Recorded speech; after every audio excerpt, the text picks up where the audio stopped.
हर हर महादेव। देवों के देव महादेव जी के चरण में प्रणाम करती हूँ, मेरा प्रणाम स्वीकार हो।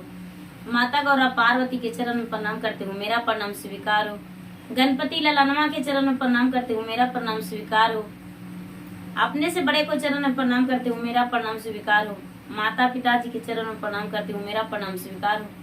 सब देवी देवताओं के चरण में प्रणाम करती हूँ, सब गुरु भाई बहनों के चरण में प्रणाम करती हूँ, मेरा प्रणाम स्वीकार हो, स्वीकार हो। गुरु भाई बहन, मैं कथा सुनाने जा रही हूँ। एक राजा थे, तो राजा भगवान के पुजारी थे, बहुत बड़े पुजारी थे। राजा साहब प्रतिदिन वन में जाते थे, शिकार करने, घूमने प्रतिदिन जाते थे। राजा साहब का कोई संतान नहीं होता था, राजा साहब निसंतान थे। प्रतिदिन वन में जाते थे, घूमते थे, घूम के चौपहर लगाकर घर आ जाते थे। एक दिन का बात है, राजा साहब हाथ में कमल पुष्प लिए, तालाब से निकालकर कमल पुष्प लेकर और चारों तरफ जंगल में घूम रहे थे। और उनका यही सोच था कि हाँ, ये पुष्प कितना सुंदर लगता है, कितना अच्छा लगता है। यदि मेरा संतान होता तो उसे देते तो ये खुश हो जाती देखकर कि मेरे पिताजी पुष्प लाए हैं, उसे कितना अच्छा लगता। इतना सोच राजा की आंखों में आंसू भर आया। राजा की आंखों में आंसू भर आया। राजा बड़े चिंतित हो गए। राजा के निसंतान होने का कभी कोई दुख नहीं सताया था, लेकिन कमल पुष्प जब हाथ में लिए तो उन्हें बहुत ज्यादा इसका दुख सताने लगा। चारों तरफ घूमते घूमते आंखों से आंसू भरने लगा। तो घोड़े वृक्ष में बांधकर राजा साहब नीचे बैठकर जोर जोर से रोने लगे। जब जोर जोर से रोने लगे तो उस सुनसान जंगल में भला उनका आंसू को पोंछने वाला कौन था और रुलाई सुनने वाला कौन था? संतावना देने वाला भी कोई नहीं था। उसी वक्त महादेव और पार्वती दोनों जंगल में घूम रहे थे। जंगल में घूम रहे थे तो माता पार्वती जब राजा को रोने का आवाज सुने तो अपने पति देव महादेव से कहते हैं कि हे पति देव, इस सुनसान जंगल में कौन रो रहा होगा? किसी का रोने का आवाज है। महादेव कहते हैं देवी, मुझे नहीं पता।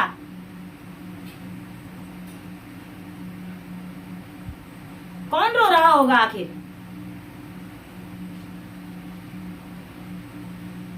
पार्वती कहते हैं किसी का तो रोने का आवाज है, उसके पास चलिए, हम उसके पास जाएंगे। महादेव से जिद किए, महादेव लेकर गए। जब पार्वती उसके पास गए, कहने लगे पार्वती, हे स्वामी, हमें ले चलिए, आखिर किस कारण रो रहा होगा कौन? महादेव ने पार्वती के जिद पर पार्वती के लेके आए राजा के पास। राजा साहब से पूछे, हे राजन, इस सुनसान जंगल में किस चिंता में रो रहे हो, मुझे बताओ।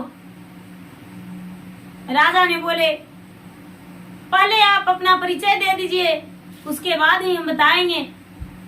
कहने लगे, मेरा परिचय तो जैसे तुम एक राजा वन में घूम रहे हो, उसी तरह हम मुसाफिर हैं, साधु जोगी हैं, इस वन में रो रहे हैं, घूम रहे हैं। राजा बोले, तो अपनी बातों रखने से आपके पास कोई फायदा नहीं। माता देवी अपना रूप में आकर कहने लगे, हे राजन, आंखें उठाकर मुझे देख लो, मैं कौन हूँ। भोलेनाथ को भी अपना रूप में आना पड़ा, वो भी अपना रूप में आ गए। जब अपना रूप में आ गए तो राजा ने देखकर खुश होकर पैरों गिरकर और कहने लगे, हे भगवान, मुझे संतान होने का दुख है। मैंने घोड़े सवार होकर आ रहा था, तालाब में सुंदर सुंदर फूल खिला हुआ था। उस फूल को हमने जल से तो निकाल लिया, लेकिन जब हाथों में लिया और खूबसूरती उसको देखकर मुझे रोना आ गया, आंखों में आंसू भरने लगा। हम सोचे कि मेरा संतान होता तो उसे देते और बड़ा खुश हो जाता। निसंतान होने का दर्द मुझे हो रहा है। भगवान भोलेनाथ बोले, हे राजन, चिंता मत करो, तुम्हें संतान अवश्य होगा, एक कन्या होगी। लेकिन तुम मंदिर में जाकर तपस्या करते हो, उसी तरह वो भी तपस्या किसी सुनसान जगह पे करेगी। तूने 1 घंटा बैठते हो मंदिर में, तो 2.5 घंटा बैठेगी। इसे तुम कभी नाराज नहीं होना, तुम्हें संतान अवश्य होगा। राजा ऐसा वरदान पाकर वहां से चल दिए। जब घर आए, अपने पत्नी से ऐसा बारे में कुछ नहीं बताए, कमल पुष्प संभाल कर रख दिए। कमल पुष्प को भगवान ने बोले कि जब तुम्हारी पुत्री जन्म लेगी तो 21वें दिन उसके पास रख देना।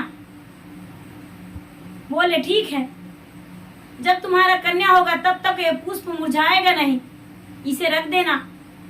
राजा ने संभाल कर ले जाकर रख दिए और इंतजार करने लगे कि कब वो दिन आता है जो कि मेरा घर में किलकारियां गुजेगा। गुरु भाई बहना, कुछ ही दिन के बाद रानी ने खुशियां सुनाई कि हे राजा साहब, हम मां बनने वाले हैं। ऐसा बात सुन के राजा बड़े खुश हो गए। 9वें महीने के बाद एक कन्या पैदा ली। कन्या जन्म ली, राजा का और दुगना तिगना 4 गुना खुशी हो गया। राजा उत्साह से फूली नहीं समा रहे थे। धीरे धीरे जब 21वें दिन हो गया तो उपहार में राजा साहब कमल पुष्प दे दिए अपने बेटी को। बेटी जो थी वो परी थी, बेटी जो थी शिवलोक के परी थी। बेटी 12 बरस आगे और 12 बरस पीछे जानती थी। वो कमल पुष्प जैसा ही उसके पिता उसके पास रखे, वो कन्या ने मुस्कुराकर स्वीकार कर ली। धीरे धीरे गुरु भाई बहना, कन्या बड़ी होने लगी। जब कन्या बड़ी होने लगी तो उसके पिता पढ़ाई लिखाई के उसको शुरू कर दिए। वो भी कन्या अपने बच्चे की तरह पल पोसा रही थी, जैसे सब बच्चे पोसाते पलते हैं, उसी तरह माता पिता के छत्र छाया में बड़ी हो रही थी। जब बड़ी हो गई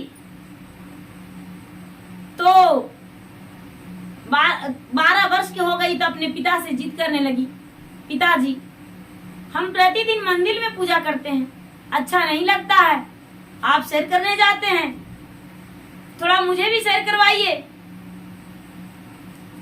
जब वो लड़की ने सैर करने जाने लगी अपने पिता के साथ, कुछ दिन पिता के साथ गई, लेकिन कुछ ही दिन बाद अपने से घोड़े सवार होकर वो जंगल चली जाती थी और जंगल में बैठ जाती थी। बैठकर वो तपस्या करती थी। प्रतिदिन 2.5 घंटा वो तपस्या करती थी। तपस्या में लीन हो जाती थी। भगवान ब्रह्मा, विष्णु, महेश, इंद्र, नारद सब उनको तपस्या में दर्शन हो जाते थे। सब दर्शन हो जाते थे तो ये लड़की लौट कर चली आती थी, लौट आती थी अपना घर। प्रतिदिन का इसका यही हो गया था। एक दिन के बात है कि एक राजकुमार जंगल में रोज सैर करने जाता था, तो लड़की के प्रतिदिन देखता था, लेकिन धीरे धीरे इस लड़की को घर परिवार के बारे में पता लगा लिया। उसके बाद आगे पीछे घूमने लगा। एक दिन के बात है कि ये लड़की जब तपस्या कर रही थी तो राजकुमार बैठा उसी जगह सोचा कि जब उठेगी तब इससे बात करेंगे। जब लड़की ने अपना तपस्या तोड़ी, ध्यान तोड़ी भगवान के, तो ये लड़का ने खड़ा हो गया। लड़की खड़ी हुई तो और कहने लगा, ए राजकुमार, आपसे मुझे कुछ प्रश्न करना है, क्या आप स्वीकारेंगे? लड़की ने बोली, जो भी कहना है जल्दी बोलो, क्योंकि मैं इस सुनसान जंगल में अकेला न हूं। राजकुमार ने बोला कि मैं आपसे विवाह करना चाहता हूं, क्या मेरे वचन का आपको स्वीकार है? राजकुमारी बोली, हाँ मुझे स्वीकार है, लेकिन मेरे पास भी कुछ शर्तें होंगे, क्या मेरा शर्तें आपको मंजूर होगा? राजकुमार बोला, आपका कोई शर्त मेरे से लाखों ऊपर। जब ऐसा बात राजकुमारी सुनी तो बोली कि हे महाराज, मेरा यही शर्त है कि आपसे विवाह करने के बाद मैं चाहे जो करूं, आपको कहना नहीं है। राजकुमारी बोली, चाहे मैं जो करूं, आपको मुझ पे उंगली नहीं उठाना होगा, रोकना और डांटना नहीं होगा, जो मेरा मर्जी होगा वही करूंगा। लड़की को खूबसूरती देखकर राजकुमार मोहित हो चुका था। इसका संस्कार को देखकर राजकुमार ने बोला, कभी जिंदगी में आप पे उंगली नहीं उठाऊंगा, आप चाहे जो करें। लड़की बोली, हो सकता है मुझे संतान को ही मारना पड़े, उस वक्त भी आपको नहीं बोलना होगा। जब ऐसा बात राजकुमारी बोली तो राजकुमार ने स्वीकार लिए, उसे विवाह करने को लिए राजी हो गए। ये लड़की ने अपना घर आई, राजकुमार ने अपना घर गया, अपने पिता से बोला। उसके पिता ने राजकुमारी के पास, पिता के पास रिश्ता भेजाए। रिश्ता दोनों तरफ से मंजूर हो गया और विवाह हो गया। जब विवाह हो गया तो ये राजकुमारी अपना ससुराल चली गई, लेकिन तपस्या में जाने को लिए कभी नहीं रुकी। जब नई नवेली भी थी तो इसे राजकुमार मना भी नहीं कर सकता था। वन को जाता और तपस्या में बैठ जाती, प्रतिदिन घर लौट जाती तपस्या करके। ऐसा ही करते करते गुरु भाई बहना जब कुछ दिन बीता तो राजकुमारी माँ बनने वाली थी। जो राजकुमारी थी माँ बनने वाली थी। 9वां महीना के बाद उसे सुंदर पुत्र हुआ। राजा को दाई के द्वारे खबर मिला कि रानी साहब का एक पुत्र जन्म लिया है। राजा ने बड़े उत्साह से घर आए और बोले कि हम बालक को देखना चाहते हैं। तब तक एक कन्या ने क्या की थी, ये राजकुमारी, राजा की पत्नी राजकुमारी लाल कपड़े में लिपट के बच्चे के एक काठ का नाव बनवा रखी थी पहले से। बच्चे को लिपट गए और घर से बाहर हो गई वो काठ के नाव लेकर। दाई बोली, राजा साहब, रानी तो एक काठ के नाई लेकर और बच्चे को गोद में लेकर जंगल की ओर जा रही है। राजा ने पीछे पीछे देखने चले गए। रानी ने क्या की, नदी में जाकर काठ को नाई में बच्चे को बैठा दिया और एक पत्र में लिखकर छोड़ दिया और वापस नाई में डुबा के नाई पे डाल के बच्चे को गंगा में दहा के और लौट आई। राजा ने अपना सीने पे पत्थर धर के कोई जवाब नहीं दिया। राजा को लगा, आहा, अपने पुत्र को मुख भी नहीं देखे, एक कैसी कसाई है जो कि अपने बच्चे को नदी में दहा दी और लौट आई। राजा ने कोई उत्तर नहीं दिया, नहीं पूछा, कुछ नहीं किया। कुछ ही दिन बाद जब फिर रानी गर्भवती हो गई, राजा को ऐसा बात सुना। राजा को लगा इस बार तो मेरा बच्चा जरूर घर में रहेगा।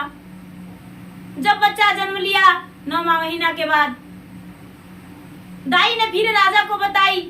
राजा ने दौड़े दौड़े आ रहे थे घर में अपना राजमहल में कि रानी फिर से वही हाल कर दी, जाके गंगा में दहा दी। धीरे धीरे धीरे धीरे धीरे धीरे 7वां पुत्र हो गया।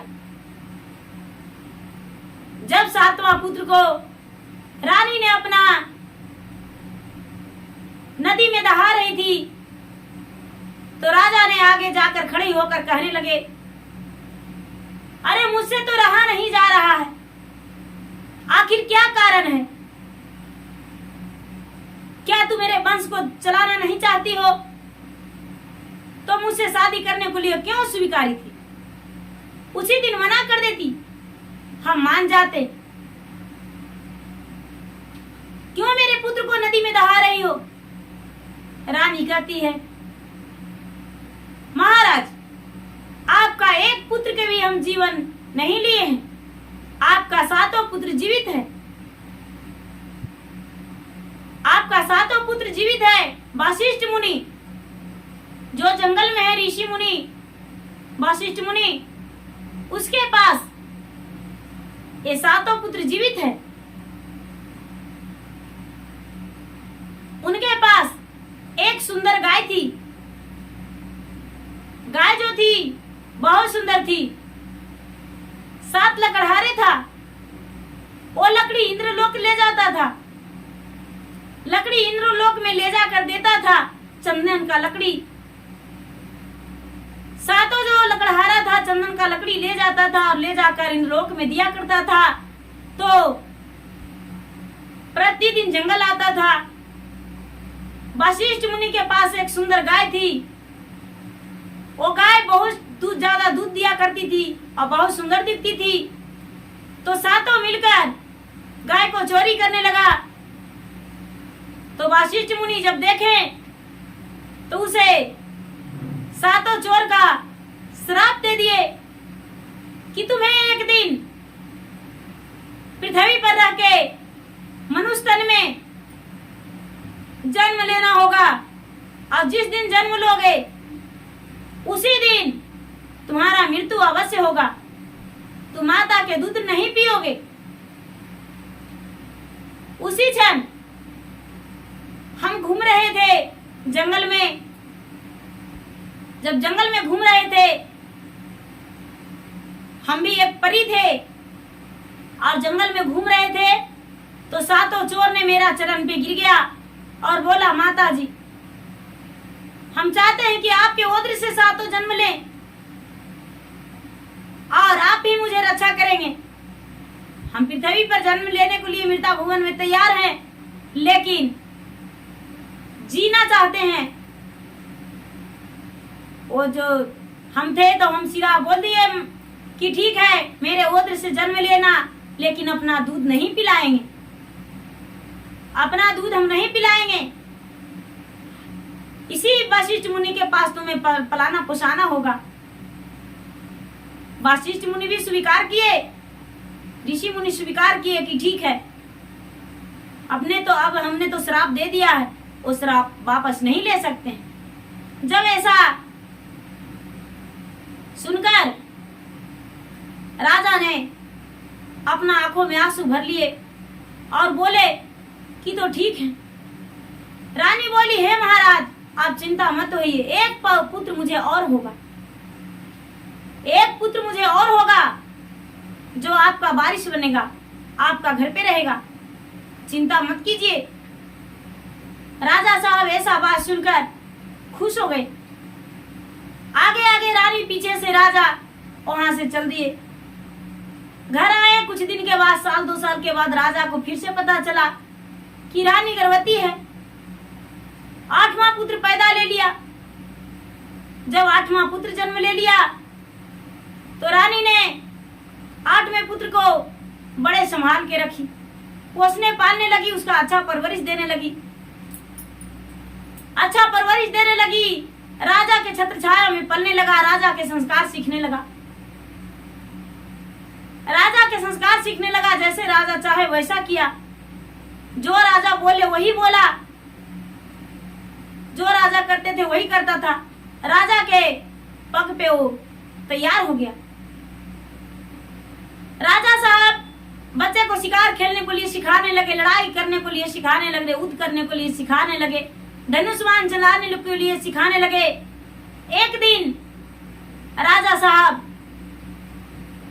जा रहे थे घोड़े सवार होकर घूमने, तो ये जो सातों पुत्र था वशिष्ठ मुनि के पास जो था सेवक बनके, वो सातों नदी के आरार पे घूम रहा था धनुष्वान लिए।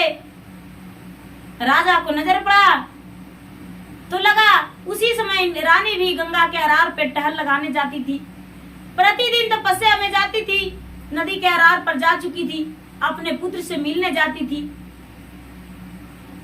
रानी इस तरफ हो चुकी थी और सातों पुत्र उस तरफ था कि राजा को नजर पड़ा कि अरे कौन सा राजकुमार है जो मेरा राज में टहल लगा रहा, क्यों ना इसे मार डालूं।